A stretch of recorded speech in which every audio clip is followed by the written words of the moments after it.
저를 찾아오시는 많은 분들 중에 가장 많은 질문이요. 세금 없이 우리 아들에게 집을 사주고 싶다. 세금 없이 현금을 증여하고 싶다. 그런 분들이 그 얘기를 끝나고 돌아갈 때 또는 그 대화 중에 제가 항상 물어보는 게 있어요. 혹시 어머니 아버지 우리 자식이 지금 나이가 30살인데 이때까지 혹시 증여해 본 적 있으세요?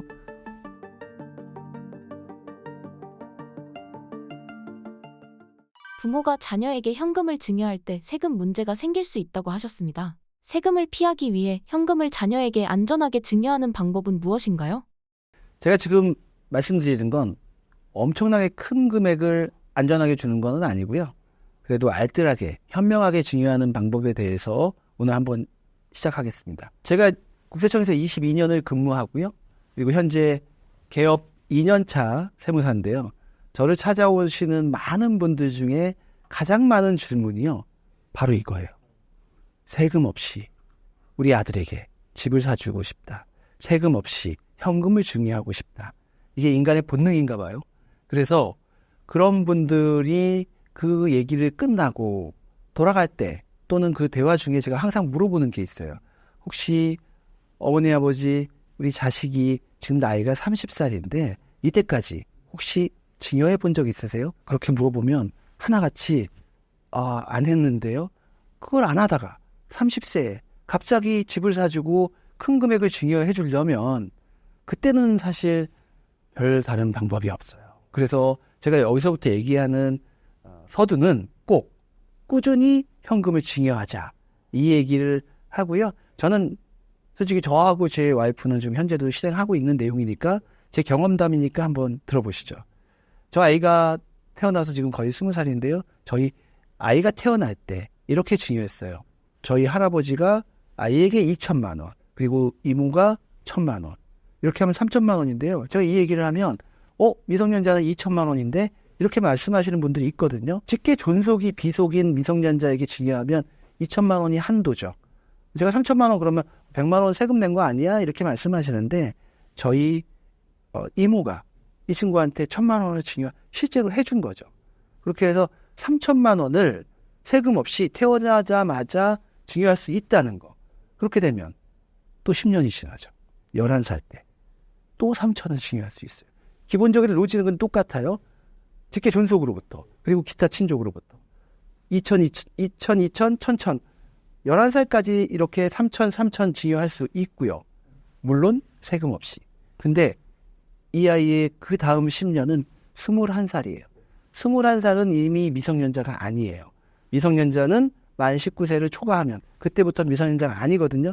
21살 때 증여해 줄 수 있는, 즉 세금 없이 증여공제 한도 내에서 증여해 줄 수 있는 금액, 그 금액은 직계 존속이 비속에게 5천만 원이 되거든요. 그러면 똑같은 논리예요. 5천, 1,000, 합이 6천이죠. 직계 비속이 아닌 기타 친족으로부터 받는 이 1천만 원은 계속 같아요. 미성년자든 아니든. 이게 따블이 되는 건 아니죠. 그렇게 해서 3, 6, 31살 때도 받을 수 있죠. 6. 심지어 41살 때도 받을 수 있어요. 저는 지금 31살까지만 얘기할게요. 그러면 3366, 1억 8천을 세금 없이 증여해 줄 수 있죠. 물론 이 돈을 아이한테 넣었다가 내가 필요한다고 막 뺐으면 안 되죠. 그런데 아이한테 이 통장에 넣어놓으면 이 1억 8천이라는 돈이 1억 8천으로 머물러 있지 않을 거예요. 돈을 낳죠. 바로 이자. 이자가 어떻게 붙냐면 달리로 붙는 게 아니라 복리로 붙죠. 그렇게 해서 제가 말한 1억 8천이 아닌 그보다 훨씬 더 큰 금액이 31살에 세팅될 수 있다는 거죠. 그런데 많은 분들이 이것도 어렵지만 또 놓치는 게 있어요. 이렇게 증여를 하면 증여공제 한도 내니까 증여세 신고를 안 해도 된다고 생각하죠. 그런데 만일 31살에 부동산을 취득하는데 그러한 기록들이 없다면 입증하기가 힘들어요. 따라서 홈택스, 국세청 홈택스라는 곳에 들어가서 증여세 신고 방법에 의해서 신고를 하게 되면 그 기록을 나만 볼 수 있는 게 아니라 국세청, 즉 세무서에서도 그 기록을 볼 수 있다. 따라서 31살에 부동산을 취득할 때 나는 그 자금을 증여세라고 쓰지 않아도 국세청에서는 세무서에서는 그걸 볼 수 있으니까 제 부담이, 즉 부동산을 취득하는 그 사람의 부담이 훨씬 줄어드는 거죠. 근데 또 하나, 홈택스를 이용해서 과거 언제 내가 증여했는지를 까먹는다 하더라도 과거 신고 내용을 돌아볼 수 있죠. 증여세 결정 내역 조회를 한다면 내가 언제 증여했는지도 볼 수 있고, 그렇게 되면 10년이 되는 날이 언제인지도 쉽게 파악이 가능하다. 그래서 3366을 통해서 1억 8천을 합리적으로 저희 우리 신사임당의 현모 양처들께서 그렇게 하신다면 훨씬 수월한 증여의 첫 도약이 될 수 있을 겁니다. 여기서 한 가지 꿀팁. 5천만 원 내가 증여했는데 21살의 아들한테 5천만 원 증여는 했는데 비록 기타 친족 1천만 원은 못했다 하더라도 5년 전에 했는데 내가 기록이 없어. 신고를 안 했어. 지금이라도 기한 후 신고가 가능합니다. 근데 여기서 하나 더. 지금 신고하면 가산세 붙는 거 아니에요? 이렇게 물어보실 수 있는데 증여공제 한도 내에 증여라면 세금이 안 나오죠. 세금이 안 나오면 다행히 산출세액이 없으므로 가산세도 없다는 거. 즉 한번 해보세요. 5년 전에 만약에 그 증여세 신고를 지금 하는데 그 근거는 있어야 돼요. 제가 증여도 안 해놓고 역으로 추적해서 예전에 증여한 것처럼 만들려면 안 된다는 거죠. 당연히 입금한 내역이 있어야 돼요. 그리고 그 뒤에 막 추궁하면 그것도 또한 문제가 될 수 있으니 제가 말씀드리는 기한 후 신고는 5년 전에 아이에게 5천을 증여했고 그 돈을 내가 빼오지 않았고 그 5천이 기록이 있어야 된다. 입금해 준 거. 그럼 그 입금해 준 사본과 가족관계 증명을 첨부해서 증여세 기한 후 신고를 하고 홈택스에서 그 첨부 서류를 첨부한다면 그렇다면 인정받을 수 있을 겁니다. 부모가 자녀에게 10억 원을 증여하는 대신 각각 부모와 장인에게서 5억 원씩 나누어 증여받으면 절세 효과가 있다고 하셨는데 이 방법의 구체적인 절세 원리는 무엇인가요? 이 내용은 제 책 가장 완벽한 절세 기술이라는 그 책에도 포함되어 있는 내용인데요. 요건 제 실제 경험담이에요. 한때 제가 이제 강의를 여러 군데 나갔는데 그중에 모 항공사에 제가 이제 강의를 간 적이 있어요.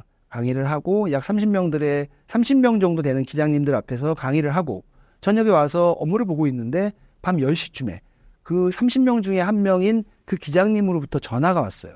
그분 말 좋은 부동산 물건이 나와서 지금 갑자기 사야 된다.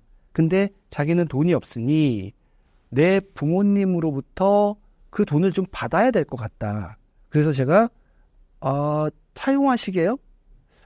차용하기엔 너무 큰 금액인데 이렇게 얘기했더니 아니요, 그냥 깔끔하게 증여받을 거예요. 그러면 세금 제가 계산을 빨리 했죠. 그랬더니 그 계산이 복잡하지 않으니까 빨리 해보니까 2억 2,500만 원 정도 나오는 거예요. 그래서 우와, 세금이 많이 나올 것 같은데요. 그랬더니 그분이 저한테 카톡을 보내오셨어요. 그 카톡 내용은 다행히 이분은 자기 아버님 외에도 자기 아버지 말고 장인 장모 쪽도 돈이 좀 많으신 분이에요. 그래서 사이좋게 양갓집으로부터 5억을 증여받으신다는 거죠. 근데 이 얘기 들으시는 분들은 그건 남의 나라 얘기지라고 하면서 기분 나빠하실 수 있는데 어차피 이거는 제 상담 사례니까 너무 감정이입하지 마시고요. 그렇게 해서 양쪽에서 5억씩 받았을 때 그 증여세, 증여세는 아까 제가 2억 2,500이라고 했잖아요. 1억 6천 정도 됐던 것 같아요. 즉 쪽에서 받으니까 6,500이 절세가 되는 거죠. 즉 또 이런 것도 가능해요.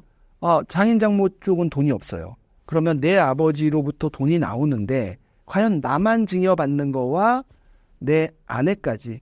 근데 이제 여기서는 증여 공제가 좀 달라져요. 나는 직계 비속이니까 5천만 원을 공제받는 대신에 며느리는 기타 친족으로 분류되거든요. 그래서 공제 금액이 다소 줄어들지만 둘 다 세율이 낮아진다는 거. 그래서 아까 말한 6,500만큼은 아니지만 좀 세금 절세 효과를 많이 볼 수 있습니다. 따라서 이걸 참고하자면 만약 증여를 받아야 된다면 나 혼자 받는 것보다는 배우자를 같이 활용하는 게 좋고요. 그렇게 되면 첫 번째, 증여세가 절감되죠. 두 번째, 뭐가 절감될까요?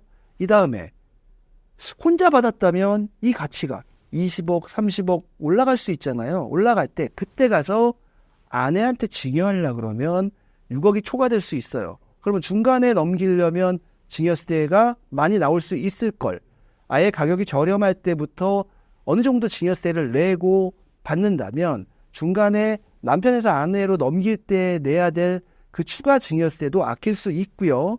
언젠간 이 부동산을 양도할 때 양도세도 혼자 내는 것보다 둘이 나눠서 낸다면 공제, 그리고 공제는 뭐 얼마 안 되지만 세율 자체가 전반적으로 낮아지면서 양도세도 절감할 수 있다는 일석삼조, 그 효과를 얻을 수 있습니다. 부모가 자녀에게 돈을 빌려줄 때 차용증을 작성하고 이자를 지급하는 것이 중요한 이유는 무엇인가요? 이자를 소액으로 설정했을 때 증여세와 관련된 세금 혜택은 어떻게 달라지나요? 부모가 자식이 집을 살 때 일반적인 모습이죠. 두 가지입니다. 증여를 하든가 또는 빌려주죠. 빌려주는데 이걸 무분별하게 이 차용증을 인정해 준다면 그러면 누가 증여세를 내겠습니까? 그래서 이 증여가 아닌 차용으로 인정받으려면 기본적으로 차용증을 작성해야죠. 차용증만 작성한다고 무조건 인정되는 건 아닙니다. 차용증이 부인된 사례 굉장히 많습니다. 즉 모르는 사람이라면 그 차용증 인정해줘야죠. 그러나 한쪽은 막 돈을 주고 싶은 사람이고요. 한쪽은 돈을 받아야만 되는 사람이에요. 근데 이게 끈끈한 일촌이에요. 그러면 차용증을 써놓고도 안 받을 수도 있는 거거든요. 그래서 차용증을 반드시 작성해야 되고 국세청에서 정한 법정 이자율이 있습니다. 그게 바로 당좌대출 이자율이라는 거고요. 4.6%예요. 그래서 4.6%의 이자를 쓰고 빌려주는 게 일반적인데 많은 분들이 제게 물어보죠. 제가 어디서 들었는데요. 이자 안 줘도 된다는데요. 네, 결론을 말씀드리면 그 말은 맞는 말이에요. 원금이 2억 1,700만 원이라면 거기에 제가 아까 말한 4.6%라는 이자를 곱하면 아마도 998만 얼마 정도가 나올 거예요. 1,000만 원이 살짝 안 되죠? 연간 이자가 1,000만 원 이하라면 이자를 수수하지 않아도 그 안 받은 998만 원을 자녀의 증여로 보지 아니한다라는 조항이 있죠. 예, 있고요. 만약에 3억 1,700만 원이라면 그 안 받은 이자가 1,000만 원이 이하가 되게끔 소정의 이자를 드리는 거죠. 그렇게 되면 안 받은 이자가 1,000만 원 이하라면 증여를 보지 아니한다. 이런 점을 이용해서 많은 분들이 2억이라는 차용증을 많이 쓰세요. 근데 지금 이 이자도 안 주는데 다음에 원금을 과연 갚을까도 만무하죠. 그래서 세무서에서 그런 무상이자, 이자를 안 주는 그런 차용증을 보면 또 증여로 과세할 염려가 있기 때문에 많은 분들이 이자 대신에 뭐다? 원금을 상환한다. 예, 원금을 상환하는데 이 원금을 상환하는 이유가 뭘까요? 같은 돈을 자식한테 받더라도 이자보다는 원금을 받아서 그 원금, 즉 자식이 부모한테 갚아야 되는 원금을 줄여나간다면 결국 자녀의 부담을 덜 수 있는 거죠. 그리고 여기서 하나 더 덧붙이자면 부모가 그 이자를 받으면 자식이 준 거긴 하지만 그냥 준 게 아니죠. 돈을 빌려준 대가로 받은 거고 그걸 바로 이자 소득세라고 하고요. 예, 그거의 세율, 소득세율 최고 세율 49.5%까지 됩니다. 기본적으로는 이 주민세까지 27.5%지만 그분이 소득이 많으신 분이라면 최대 49.5%까지 될 수 있다는 점 기억하셔야 합니다. 여기서 차용증과 관련된 세 가지 쟁점을 다시 한번 정리를 할게요. 첫째, 다시 한번 말씀드리지만 이자를 안 받아도 되는 그 기준금액, 그건 기억하셔야죠. 원금이 약 2억 1,700만 원이면 거기에 4.6%를 적용했을 때 1,000만 원 이하가 되므로 이자를 안 받아도 되긴 한다. 하지만 그게 차용증으로서 인정받고 이 증여세 과세를 안 받으려면 꾸준한 자식의 부모를 향한 상환이 있어야 된다. 즉 설령 그것이 이자가 아니라 하더라도 원금 상환을 꾸준히 해야 되는데 사람은 망각의 동물이니까 원금 상환을 자동이체 등의 방법으로 설정해야 한다. 둘째, 그러면 원금 상환 기간을 얼마로 해야 되냐? 사실 이런 건 책에 나와 있는 게 아니죠. 저도 감히 여기서 함부로 말할 수 없죠. 예, 제가 만약에 200이라고 하면 세무공무원들은 200 이상을 300까지 가져갈 수도 있는 거고요. 그래서 제가 함부로 말할 수 없지만 판례 등 이런 것들을 봤을 때 차식이 여유가 있는데도 불구하고 안 갚는 거. 즉 차식이 소득이 700만 원이에요. 꼭 써야 되는 게 300, 400인데 여유자금 300 있잖아요. 거기서 또 은행 이자 갚는 게 예를 들면 100만 원이에요. 그러면 2억을 빌려서 만약에 그 200을 다 갚아도 얼마나 걸리죠? 거의 10년이 걸려요. 8년? 그것도 작은데 만약에 그걸 갚는데 안 쓰고 또 다른 부동산 투자에 쓴다면 그거는 진실성이 의심스러운 거죠. 그래서 만기라는 건, 즉 한 달에 갚아야 될 금액을 얼마로 설정하냐 하는 건 편차가 있을 수 있죠. 세법이 없으니까. 그런데 유유자금이 많은데도 불구하고 그걸 또 다른 대체 투자안에 투자하느라고 길게 설정하는 것. 어떤 분들은 만기를 10년 쓰죠. 그렇게 길게 쓰는 거 위험하다. 그래서 꼭 써야 되는 생활자금을 외한, 제한 그런 것들을 상환하는 데 해야 그 진실성을 의심받지 않을 거다라는 얘기를 두 번째로 드리고요. 세 번째는 이 차용증이 마치 만병통치약이라고 생각하시는 분들이 있어요. 자금 조달 계획서를 씀에 있어서 이것저것 채우고 남는 건 다 차용증으로 습관적으로 채우시려는 분들이 있는데 이 차용증을 너무 남발하면 조사를 앞당길 수 있고요. 이 차용증 만약에 조사 안 받고 자금 출처로 인정받았다 이거예요. 원금 상환도 조금씩 하고 있고 해서 아무 문제가 없다 하더라도 그 차용증 상에 있는 그 금액 세무서에서는 부채 사후 관리라는 거를 해요. 즉 증여세를 낸 사람과 증여세를 내지 않고 차용증을 낸 사람 다르게 취급돼야죠. 증여세를 낸 사람은 돈이 많아서 낸 게 아니고 애국자라서 낸 게 아니죠. 돈을 내는 타이밍의 문제죠. 그래서 이 만약에 5억 원을 부모 자식 간에 차용증을 썼다. 이 5억 원 언제까지 세무서에서 관리하냐? 갚을 때까지 관리한다. 만약에 갚아요? 갚으면 그 돈 어디서 나와서 갚았는지까지 물어보죠. 네. 그래서 차용증은 만병통치약은 아니고 과세는 다만 타이밍의 문제다. 그래서 반드시 갚아야 되고 갚을 때까지 세무서에서 부채 사후 관리를 하니 그 점 유의하시라는 말씀 드리고 싶습니다. 자녀가 부모로부터 주택 구매 자금을 지원받았을 때 자금 출처 조사가 이루어지면 어떤 문제가 발생할 수 있나요? 이를 예방하기 위한 조치로는 무엇이 있을까요? 많은 분들이 알고 계시는데요. 자금 출처 조사 그 전 단계가 바로 자금 조달 계획서를 잘 작성하는 거. 그게 이제 관건이죠. 자금 조달 계획서를 작성하다 보면 내 부동산 취득 자금에 비해서 내 자금이 얼마나 모자란지 스스로 알게 됩니다. 이 자금 조달 계획서는요. 모든 사람들이 작성하는 거는 아니에요. 즉 투기 가열지구 조정 대상 지역 지금 서울로 따지면 강남, 서초, 송파, 용산이죠. 이 지역의 주택을 취득할 때 그때는 무조건 자금조달계획서 작성 대상이죠. 그런데 그 외의 지역이라면 6억을 추가하면 그때 자금조달계획서 작성 의무가 생기는데요.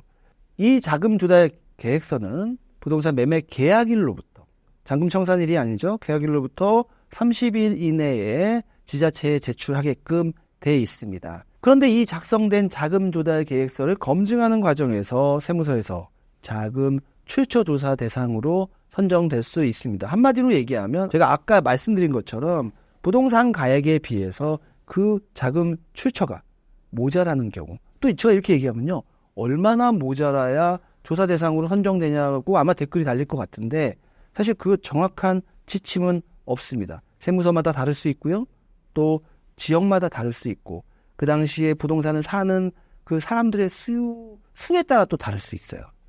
그리고 또 사람들이 많이 물어보셔요. 그럼 도대체 언제 거까지 나오냐 이렇게 얘기하는데 일반적으로 5년이라고 말씀드릴게요. 근데 제가 이렇게 말하면 나는 8년 전 것도 나오는 사람을 봤다. 저는 일반적인 얘기를 하는 거예요. 제가 그렇게 말씀하시는 분한테 한마디 더 할게요. 15년 전 것까지 나올 수 있어요. 네. 그게 바로 국세부가의 제척기간이죠. 제척기간은 뭐 더 얘기하면 끝도 없습니다. 더 오래된 것도 나올 수 있는 예외 조항은 있으니까요.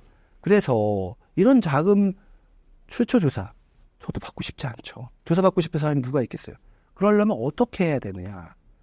내 자금력 그리고 내 상황에 맞는 그런 부동산을 취득해야죠. 어떤 분들은 본인 수중에 5억밖에 없는데 한 40억짜리 취득하려고 해요.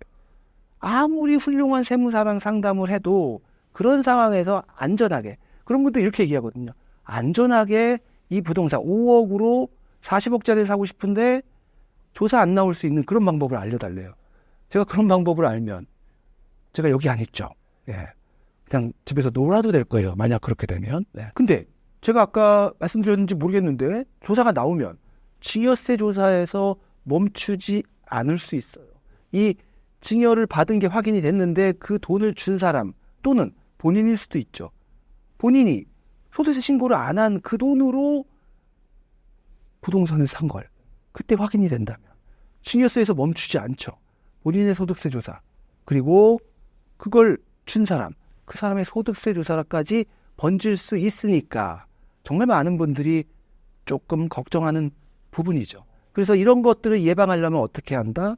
내 자금력에 어느 정도 맞게끔 부동산을 취득하고 그보다 더 많은 거를 더 비싼 아파트를 굳이 사야 된다면 부모로부터 증여받으시고 그리고 대출이 많이 나온다면 일단 이 부동산은 오를 거라고 판단하신다면 좀 부담이 되더라도 대출을 끼고 그리고 나는 부모님한테 진짜 갚을 거다.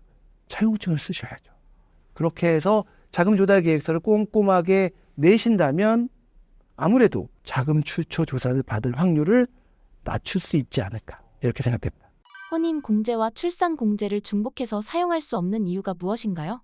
혼인공제, 출산공제 들어보셨을 거예요. 혼인도 그렇고 출산도 그렇고 국가에서 매우 장려해야 될 일이죠.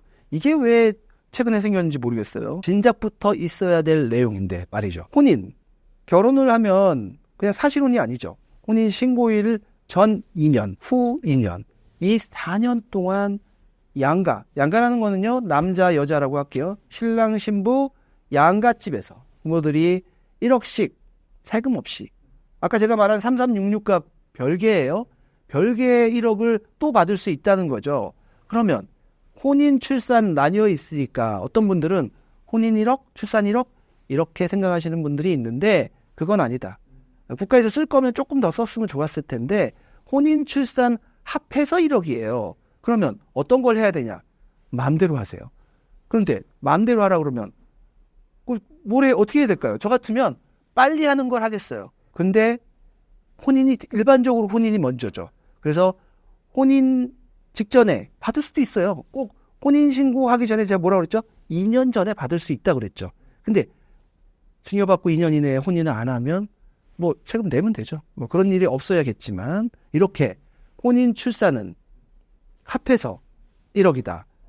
염지훈 세무사는 이 출산도 추가로 좀 해줬으면 좋겠다. 그래야 출산율이 올라가지 않을까 이제 이런 생각을 하고요. 영상을 여기까지 봐주신 분들 위해서 제가 하나 더 말씀을 드리면요. 지금 제가 여기서 추가로 말씀드리는 거는 법에 나온 것도 아니고 물론 법에는 있습니다. 비과세라고 나와 있죠.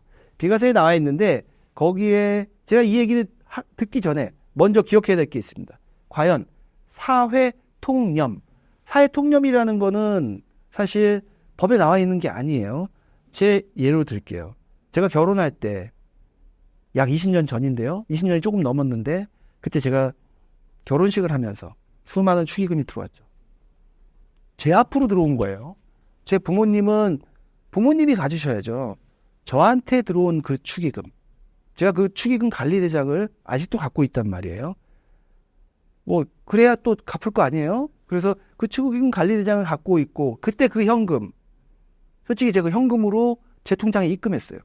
근데 만약 그 돈을 엄마가 입금해서 나한테 쏴준다거나 아니면 예식장 비용으로 쓰고 말았다면 어떻게 보면 보존하지 못했을 그 현금이죠. 근데 저는 그거를 신혼여행 갔다 와서 제 통장에 은행 가서 3천만 원을 들고 가서 은행에 가서 입금해 달라고 했어요. 그러면 그건 누구 돈이죠? 본인 돈이죠. 본인 돈이기 때문에 근데 그게 증여인가요? 세법에 사회통념상 인정되는 축하금은 비과세라고 되어 있는 그 돈을 제가 그냥 써버린 게 아니고 제 통장에 입금했죠. 근데 만약에 아까 제가 말한 것처럼 엄마가 그거를 은행에 해서 엄마가 받으면 약간 징역 같잖아요. 그래서 저는 오해받기 싫어서 은행에 가서 보통 이제 적요란을 써달라고 부탁을 하면 한 건이니까.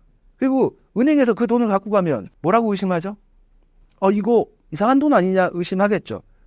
저는 그때 제 기억에 청첩장을 갖고 왔어요. 제가 이렇게 결혼을 했고요. 이렇게 해서 또 요즘 그때는 없던 제도 FIU 보고 생겼잖아요. 그 오해받기 싫으니까 이런 연유로 받은 관리대장 갖고 오라고는 안 하더라고요. 예. 그러니까 관리대장도 보관하면서 그 축의금 내 통장에 넣으면 별도로 징여받지 않아도 내 돈을 내가 당당하게 쓸 수 있다. 이것도 하나의 꿀팁이라고 말씀드리고 싶습니다. 신사임당 시청자분들을 위한 한마디 부탁드릴게요. 신사임당 구독자 여러분, 부족한 제 강의를 이렇게 경청해 주셔서 너무 감사하고요. 마지막으로 제 피할 시간 좀 가질게요. 제가 최근에 국세청 22년 경력과 세무사로서의 2년 경력을 합한 24년 동안의 세무 경력을 녹인 책 제목 가장 완벽한 세금 절세 기술을 출간했습니다. 많이 보시고 또 궁금한 거 있으면 저 댓글도 달아주고 이렇게 하셔서 많이 이용해 주시면 그리고 절세에 도움이 되시기를 바라겠습니다. 감사합니다.